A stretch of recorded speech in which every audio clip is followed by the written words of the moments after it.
বিশ্বনাথ আপনাদের সামনে উপস্থিত হয়েছি বিশেষ একটা তথ্য নিয়ে। আপনারা যে সম্বন্ধে জানতে চাইছিলেন, অনেকে অনেক মেসেজ করেছেন, কমেন্টস করেছেন, সেই বিষয়টার উপরেই আলোকপাত করবার জন্য চলে এসেছি। আজ আরজিকর ডক্টর অভয়া হত্যাকাণ্ডের 100 দিন পার হয়ে গেল, কিন্তু তবুও সেই রহস্য উন্মোচনে সিবিআই এর তদন্ত বিষ বাও জলে, ন যজৌ নতস্ত, যেখানে ছিল ঠিক সেখানেই দাঁড়িয়ে আছে।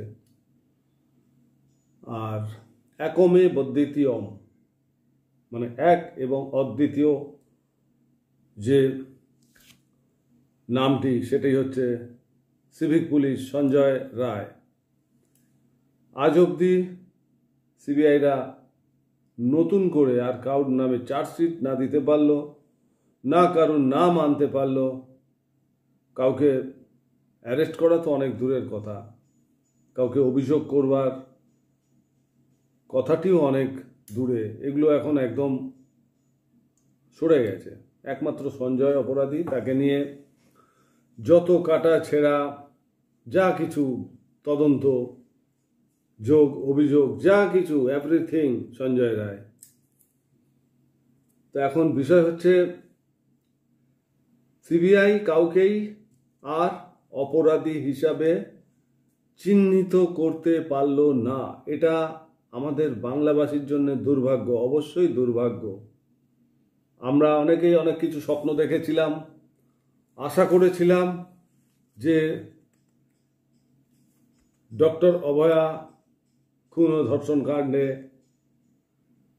নিশ্চয়ই একটি আলোকপাতের জায়গা আসবে, একটি এমন জায়গা আসবে যেখানে, যার পরিপ্রেক্ষিতে পেছনে যেসব অন্ধকারের নামগুলো মিশে আছে, লুকিয়ে আছে, তারা উঠে আসবে। আজ অবধিও এই মুহূর্ত পর্যন্ত বলতে পারি, সেই সব মূল চক্রান্তকারী, অভিযোগকারী, খুনি, ধর্ষক সমাজে ঘুরে বেড়াচ্ছে, সাধারণ মানুষের মধ্যে ঘুরে বেড়াচ্ছে। তারাই এক সময় আন্দোলনে ঢুকেছে, ভোর দখল করেছে, রাত দখল করেছে, দিন দখল করেছে, নবান্ন দখল অভিযান করেছে, সব করেছে। চক্রান্ত, ঘোর চক্রান্ত। মানে এই শতাব্দীর না, এই ইতিহাসে, মানে আমাদের যে এই সমাজের শিক্ষা সংস্কৃতির, মানে এই যে যুগের ইতিহাসে এমন রহস্যময় হত্যাকাণ্ড এবং ধর্ষণকাণ্ড এর আগে আর একটিও ঘটেনি, যার কারণে এভাবে উত্তাল হয়েছিল সারা বাংলা, সারা দেশ। এরকম ঘটনা কোনোদিন আর ঘটেনি, আর হয়তো আগামীতেও কোনোদিন ঘটবে না। এটা এতটাই ঐতিহাসিক ঘটনা যে বহু বছর পরেও মানুষ মনে করবে এক সময় যে এরকম 9ই আগস্ট পশ্চিমবাংলার আরজিকর হসপিটালে একটা ঘটনা ঘটেছিল। বহু বছর পর্যন্ত মানুষ মনে রাখবে, ইতিহাসের পাতায় লেখা হয়ে থাকবে। কেউ বলতে পারবেন না যে না, মিথ্যা, থাকবেই। আসলে কি জানেন, মানে আমাদের, আমি এর আগেও একটা ভিডিও ক্লিপ দিয়েছি আপনাদের, যে ডাক্তাররাই হচ্ছে মেন অপরাধী, খুনি, ধর্ষক, সমাজবিরোধী, সব, এভরিথিং।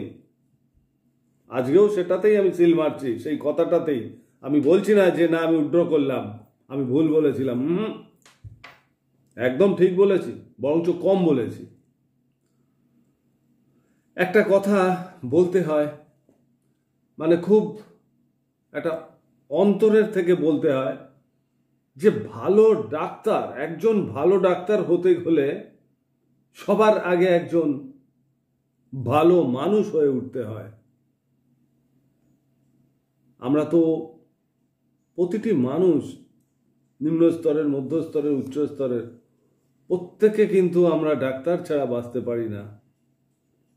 সুতরাং একজন ভালো ডাক্তার যদি কারুর হতে হয়, মনে হয় যে আমি ভালো ডাক্তার হব, তাহলে তাকে অনুরোধ করব, আপনি সর্বপ্রথম একজন ভালো মানুষ হয়ে উঠুন। একমাত্র তবেই পারবেন ভালো একজন ডাক্তার হয়ে উঠতে, এবং আপনি প্রণম্য হবেন সবার কাছে। এটা সত্য কথা। আমাকে অনেকে বলছেন, অনেকে মেসেজ করছেন, বহু মানুষ। আমি ভেবেছিলাম যে আপনাদের নাম প্রকাশ করব, কিন্তু দুঃখিত যে এত মানুষ কমেন্টস করেছেন এই বিষয়টা নিয়ে যে আমি কজনের নাম পড়ব, অনেক দীর্ঘায়িত হয়ে যাবে ভিডিও। সেই জন্য আমি নামের দিকটায় যাচ্ছি না। আমি খালি আপনাদের যারা এই কমেন্টসগুলো করেছেন সেই কমেন্টসের মূল বক্তব্যটা একটু তুলে ধরে সেই সম্বন্ধে কিছু বলবো। ভয়ঙ্কর কিছু কথা, ভয়ঙ্কর কিছু কথা। অনেকে লিখেছেন যে আপনি অভয়ার বিদেহী আত্মাকে জাগিয়ে তুলুন, তাকে ভয়ঙ্কর প্রতিশোধ নেবার জন্যে আরো বেশি ভয়ঙ্কর করে তুলুন। এই তথ্যটা কিন্তু বহু মানুষ, বহু আমার ভিউয়ার্সরা লিখেছেন। তো আপনারা তো নিশ্চয়ই বুঝতে পারছেন আমার ভিডিওগুলো দেখে, 7টা পার্ট বেরিয়েছে, 1, 2, 3, 4, 5, 6, 7। তারপরে আমি 8ম পর্ব দেব বলে আপনাদের বলে রেখেছি। প্রথম পর্ব যখন করেছিলাম আমি ভেবেছিলাম এখানে আমি আর হয়তো পর্ব করতে পারবো না, কিন্তু সেখান থেকে যে 7ম পর্ব অবধি যে আসতে পারবো ভাবতে পারিনি। এখন 8ম পর্বের একটা বিষয় চলছে। এর মধ্যে দিয়ে আপনাদের নিশ্চয়ই বুঝতে অসুবিধা হয়নি যে আমি বারবার বলেছি অনেকের অনেক রকম প্রতিবাদের ভাষা, নানা মানুষের নানান রকম প্রতিবাদের ভাষা। আমার প্রতিবাদের ভাষা কিন্তু এটাই, আপনাদের বলেছি আগে অনেকবার, আজকেও বলছি, আমার প্রতিবাদের ভাষা এটাই। এই প্ল্যাটফর্মটা আমি আজকে রাতের কুহেলি ইউটিউব চ্যানেলে বসে আপনাদের যে মতামত, যে বক্তব্য বা যেসব অভিযানের ভিডিও, প্ল্যানচেটের ভিডিও রাখছি, এগুলোই আমার প্রতিবাদের ভাষা।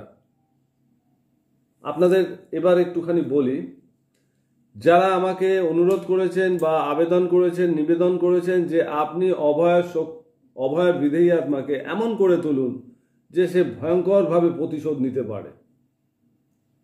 আমি কিন্তু আজকে থেকে নয়, আপনাদের বলার পর থেকে নয়, প্রথম থেকেই আমি এটা মাথায় নিয়েছি এবং তারপরে সেইভাবেই কিন্তু নেমেছি, এবং আজও সেই মানসিকতা এবং সেই কর্মপথ দিয়ে এগিয়ে চলেছি। আজকে আপনাদের একটুখানি বলে নিই, আপনাদের কৌতূহল, অসীম কৌতূহল, আপনারা অনেকে জানতে চেয়েছেন যে এই বিষয়ে আমি কি করছি বা কি করতে চাইছি, আমার ইচ্ছেটা কি হতে পারে, এই সম্বন্ধে একটুখানি আপনাদের আজকে আলোড়িত করতে চাইছি। আমি আপনাদের আজকে একটা বিশেষ তথ্য দেব, তাহলে হয়তো আপনারা বুঝতে পারবেন আগামী দিনে কি ঘটতে চলেছে, অতি সঙ্গোপনে গুপ্তভাবে কি ঘটতে চলেছে। আমি একটা কথা বলি, আপনারা নিশ্চয়ই অনেকে জানেন কম বেশি, আমাদের এই আধ্যাত্ম তত্ত্ব বা প্রেত তত্ত্ব বা তন্ত্র বিষয়ক কম বেশি জ্ঞান আপনাদের অনেকেরই আছে। আমি এখানে একজনের কথা বলবো, মোহিনী বিদ্যা বা মোহিনী শক্তি, আপনারা নিশ্চয়ই শুনেছেন। আমি কিন্তু আজকে আপনাদের সাথে শেয়ার করছি বা আপনাদের কাছে ঘোষণা করছি যে আমি ভীষণভাবে চাইছি যে ডক্টর অভয়ার আত্মা মোহিনী বিদ্যার সাথে যুক্ত হয়ে যাক। ভয়ঙ্কর একটা কথা কিন্তু, এবং এটা ভয়ঙ্কর আকাশ কামিনী মোহিনী শক্তি, ভয়ঙ্কর, যিনি আকাশেই পরিভ্রমণ করেন, আকাশেই বিচরণ করেন, আকাশেই আহার করেন, আকাশেই বিহার করেন এবং আকাশেই নিধন করেন। আমি কিন্তু সেই শক্তির সাথে ডক্টর অভয়ার বিদেহীকে সংযোজন করবার চেষ্টা করছি এবং লড়াই চালাচ্ছি। আপনারা হয়তো অনেকে বলবেন যে হু ইজ দ্য মোহিনী, মোহিনী কে? আমি খুব সংক্ষেপে একটুখানি আপনাদের বলে নিই, তাহলে আপনাদের বুঝতে সুবিধা হবে কে এই মোহিনী। ভগবান বিষ্ণুর একটি অবতার রূপ মোহিনী। যখন সমুদ্র মন্থন হচ্ছিল, আমরা তো সবাই জানি সমুদ্র মন্থনের কথা, যখন সমুদ্র মন্থন হচ্ছিল সেই সময় ভগবান বিষ্ণু মোহিনী শক্তি ব্যবহার করেন এবং তিনি ভয়ঙ্কর রাক্ষসদের নিধন করেছিলেন, পরাহত করেছিলেন এবং বশীভূত করেছিলেন এই মোহিনী শক্তির দ্বারা। ভগবান বিষ্ণুর এই মোহিনী রূপ দেখে দেবাদিদেব মহাদেবও একসময় মোহিত হয়েছিলেন। আপনারা জানেন, এসব তথ্যগুলো আপনাদের অনেকেরই জানা আছে, তবু একবার আমি স্মরণ করিয়ে দিলাম আপনাদের যে কে এই মোহিনী। মোহিনী হলো হিন্দু দেবতা বিষ্ণুর একমাত্র নারী অবতার। বিষ্ণুর একমাত্র নারী অবতার হচ্ছে এই মোহিনী।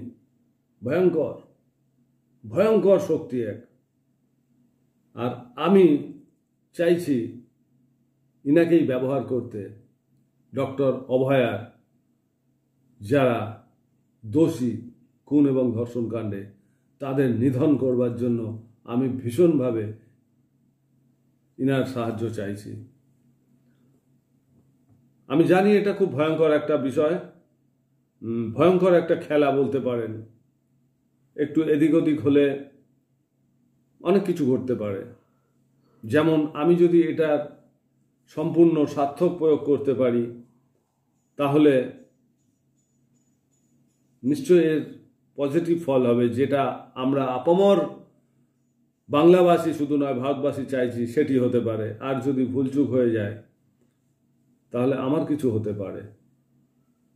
খেলাটা খুব খুব বড় মাপের খেলা, অত্যন্ত ভয়ঙ্কর খেলা। আমি জানি না রেজাল্ট কী হবে, তবে চেষ্টা করছি এবং ডক্টর অভয়ের বিধেয়কে ভীষণভাবে জাগিয়ে তুলবার বা জাগিয়ে রাখবার। জাগিয়ে তো উঠছেন, উনি জেগে উঠছেন, কিন্তু সব থেকে দুঃখের বিষয় আজকে তো অনেক কিছু ডিক্লেয়ার করছি আপনাদের সামনে। একটা আশ্চর্যজনক বিষয় হচ্ছে যে উনি জেগে উঠবার কিছুক্ষণ পরেই কিন্তু আবার সুষুপ্তিতে চলে যাচ্ছেন। অনেকে বলছেন সুষুপ্তি কি, আমাকে অনেকে কমেন্টস করেছেন, আজকে সবাই জেনে নিন। সুষুপ্তি এমন একটি পর্যায় যেটাকে বলা হয় গভীর ঘুম, গাঢ় ঘুম। আমরা আমাদের পারলৌকিক ভাষায় বা পেতত্ত্বের ভাষায় বলে থাকি সুষুপ্তি, গভীর সুষুপ্তি, এবং এটা কিন্তু প্রকৃতির নিদান। আজকে দেখুন ডক্টর অভয়ার মতন যে সমস্ত মৃত্যু হয়, ভাবতে পারুন কি ভয়ঙ্কর মৃত্যু, কি যন্ত্রণাদায়ক মৃত্যু। যেসব মৃত্যুগুলো যুদ্ধক্ষেত্রে হয়ে থাকে, ভয়ঙ্কর মৃত্যু, সেই সব মৃত্যুর ক্ষেত্রে বা সুইসাইডের ক্ষেত্রে প্রকৃতি থেকেই এই জিনিসটি ঘটে থাকে। মৃত্যুর পরেই সেই মানুষটির বিদেহী আত্মা, দেহচ্যুত আত্মা গভীর সুষুপ্তিতে গমন করে এবং এটা খুব প্রয়োজন। যদি সেটা না হতো তাহলে এই আমাদের ইহলোক নরক হয়ে যেত, নরক হয়ে যেত। আপনারা এগুলো জেনে নিন। আর এটাই প্রকৃতির নিধান যে কেউ এইভাবে মৃত্যু হলে তাকে গভীর সুষুপ্তিতেই গমন করতে হবে, নিয়ম, এর বাইরে যেতে পারবে না। তো ডক্টর অভয়ের বিদেহী আত্মা এত ভয়ঙ্কর নির্মম পিশাচিক মৃত্যু বরণ করতে হয়েছিল তাকে, যে প্রকৃতি তাকে গভীর সুষুপ্তিতেই বারবার ঠেলে দিচ্ছে, যাতে তার স্মরণে না আসে সেই মুহূর্তের অনুভূতি, উপলব্ধি। ভয়ঙ্কর যন্ত্রণাদায়ক। তাই তাকে যন্ত্রণা থেকে উপশম দেওয়ার জন্য প্রকৃতি তাকে সুষুপ্তিতে ঠেলে দেয়, সে যেতে বাধ্য হয়। সেটাই ঘটছে, বারবার ঘটছে। ডক্টর অভয়ের বিদেহী আত্মাকে যতবার আমি প্ল্যানচেট বা বিভিন্ন মাধ্যম দ্বারা আনবার চেষ্টা করেছি, তিনি খানিকক্ষণ জেগে থেকেছেন, তারপরে দেখা গেছে হঠাৎ করে দুম করে তিনি কিন্তু গন। তার জায়গায় অন্য কেউ এসে রিপ্লাই দিচ্ছে বা কিছু করছে। তো আমি এইটাই লড়াই করছি যে তাকে আরও একটু সময়, হ্যাঁ, এটা অনেকের কাছে হয়তো অনেকে লিখছেন এটাও যে আপনি বারবার ডক্টর অভয়াকে জাগিয়ে তুলে কেন কষ্ট দিচ্ছেন। হ্যাঁ, মার্জনা করবেন, এটা করতে হচ্ছে। তার কারণ ওই অপরাধীগুলো আজও ঘুরে বেড়াচ্ছে। আমি তো অনেকগুলো নাম আপনাদের সামনে নিয়ে এসেছি 6ষ্ঠ পর্বে। অনেক নাম নিয়ে এসেছি, আপনারা ভালো করে ষষ্ঠ পর্বটা দেখুন, বুঝতে পারবেন যে সেখানে কারা ছিল আর তারা এখন কোথায় ঘুরে ঘুরে বেড়াচ্ছে। আমরা সাধারণ মানুষ যেখানে পরিভ্রমণ করে বেড়াচ্ছি, আনন্দ করছি, মজা করছি, তারাও ঠিক সেগুলোই করে বেড়াচ্ছে। অপরাধ, এত বড় জঘন্য অপরাধ করার পরেও।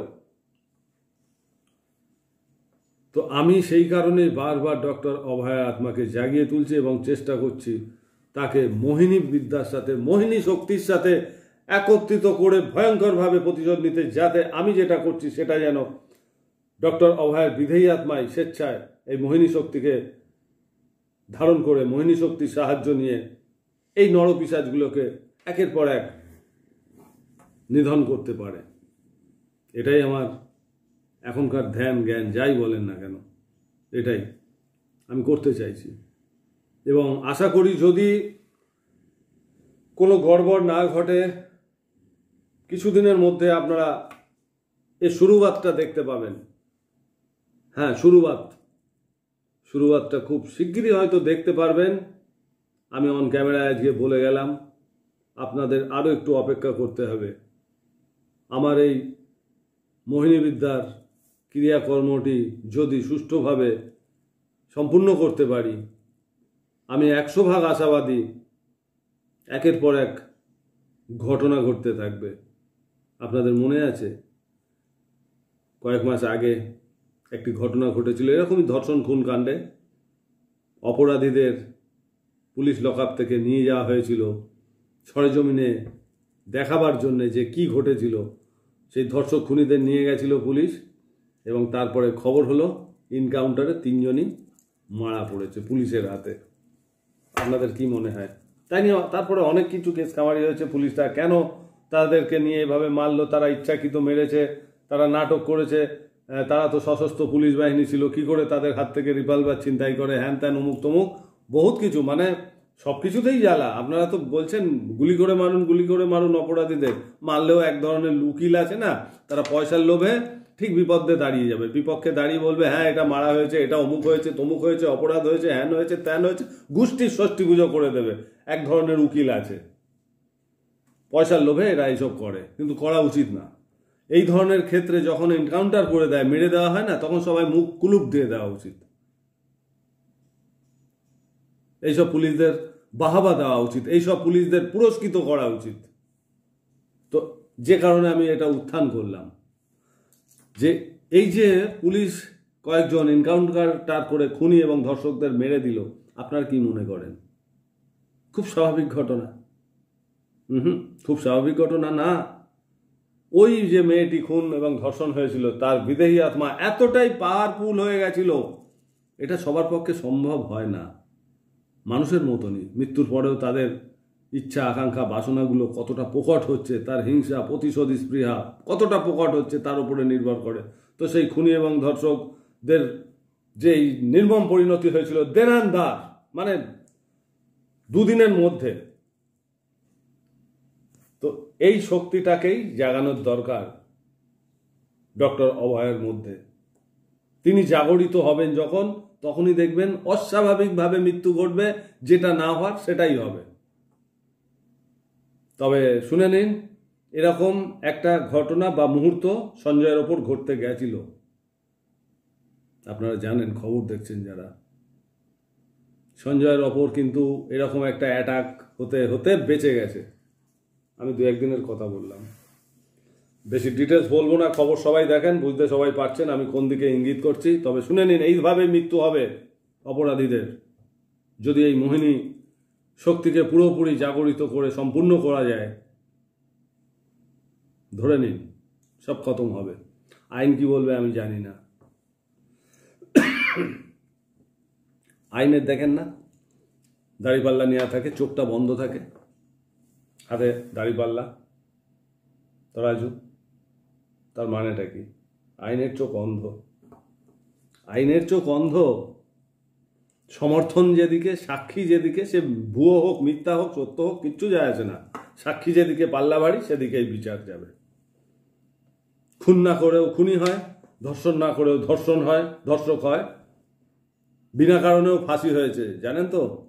আইনের ইতিহাসে বলে, আমি পড়েছি অনেক, এমন বহু ফাঁসি হয়েছে, অপরাধ করেনি, সে নিরপরাধী, তার ফাঁসি হয়ে গেছে। তো বিষয়টা এইরকম।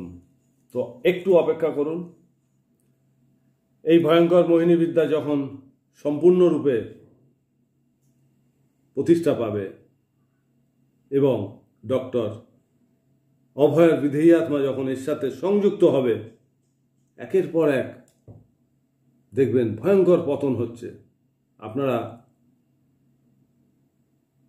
মানে কি বলবো, আপনারা সেই ঘটনাগুলো দেখে নির্বাক হবেন, হতবাক হবেন। আপনাদের শীত দ্বারা দিয়ে লম্বা লম্বা ঠান্ডা স্রোত বয়ে যাবে, ভাবতে পারবেন না। তৈরি থাকুন, আমি আশাবাদী, আমি 100% আশাবাদী। খুব শীঘ্রই হয়তো এই ক্রিয়া সম্পূর্ণ হবে এবং সম্পূর্ণ হওয়ার পর যেটা হবে সেটা তো ইতিহাস তৈরি করবে। যাক, আজকে এ পর্যন্তই। আপনাদের এটাই বলার, আপনারা কেউ মনক্ষুণ্ণ হবেন না, মন ভাঙবেন না, সবাই সতর্ক থাকুন, সজাগ থাকুন এবং দেখতে থাকুন আগামী দিনে কি ঘটে। তো আজ এই পর্যন্ত, শুভেচ্ছা রইল, বাই।